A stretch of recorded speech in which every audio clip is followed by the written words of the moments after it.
വോട്ടെടുപ്പ് അവസാനിച്ചു. വയനാട്ടിൽ പോളിംഗ് കുത്തനെ കുറഞ്ഞു. ചേലക്കരയിൽ റെക്കോർഡ്. സംസ്ഥാനത്ത് ഉപതെരഞ്ഞെടുപ്പ് നടന്ന വയനാട് ലോക്സഭാ മണ്ഡലത്തിലെയും ചേലക്കര നിയമസഭാ മണ്ഡലത്തിലെയും വോട്ടെടുപ്പ് സമയം അവസാനിച്ചു.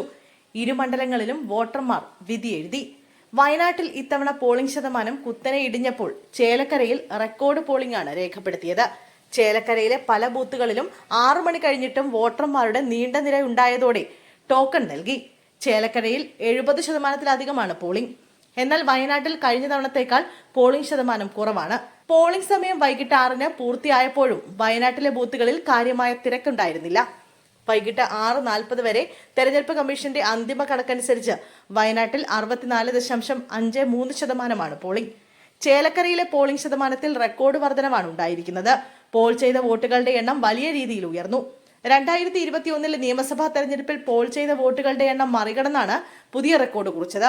2021 നിയമസഭാ തെരഞ്ഞെടുപ്പിൽ പോൾ ചെയ്യപ്പെട്ടത് 1,53,673 വോട്ടുകളാണ്. എന്നാൽ ഇന്ന് വൈകിട്ട് 6 വരെയുള്ള കണക്കനുസരിച്ച് 1,54,356 വോട്ടുകളാണ് ചേലക്കരയിൽ ഇത്തവണ പോൾ ചെയ്തത്. ചേലക്കരയിലെ പോളിംഗ് 3 മുന്നണികൾക്കും വിജയപ്രതീക്ഷ നൽകുന്നു. വയനാട്ടിലെ പോളിംഗ് കുറവാണെങ്കിലും വിജയത്തെ ബാധിക്കില്ല എന്നാണ് കോൺഗ്രസ് വിലയിരുത്തൽ. വയനാട്ടിൽ ഗ്രാമപ്രദേശങ്ങളിൽ ബൂത്തുകളിൽ രാവിലെ തിരക്ക് അനുഭവപ്പെട്ടെങ്കിലും നഗരപ്രദേശങ്ങളിലെ തിരക്ക് കുറവായിരുന്നു. സ്ഥാനാർത്ഥികളായ പ്രിയങ്ക ഗാന്ധി, സത്യൻ മൊകേരി, നവ്യ ഹരിദാസ് എന്നിവർ വിവിധ ബൂത്തുകൾ സന്ദർശിച്ചു. വയനാട് ലോക്സഭാ മണ്ഡലത്തിൽ UDFന് ലഭിക്കേണ്ട വോട്ടുകളാണ് കുറഞ്ഞതെന്ന് NDA സ്ഥാനാർത്ഥി നവ്യ ഹരിദാസ് പറഞ്ഞു. രാഹുൽ ഗാന്ധി അടിച്ചേൽപ്പിച്ച തെരഞ്ഞെടുപ്പായതിനാൽ ജനം വോട്ട് ചെയ്യാൻ വിമുഖത കാട്ടി. NDAയുടെ വോട്ട് കൂടുമെന്നും നവ്യ പറഞ്ഞു.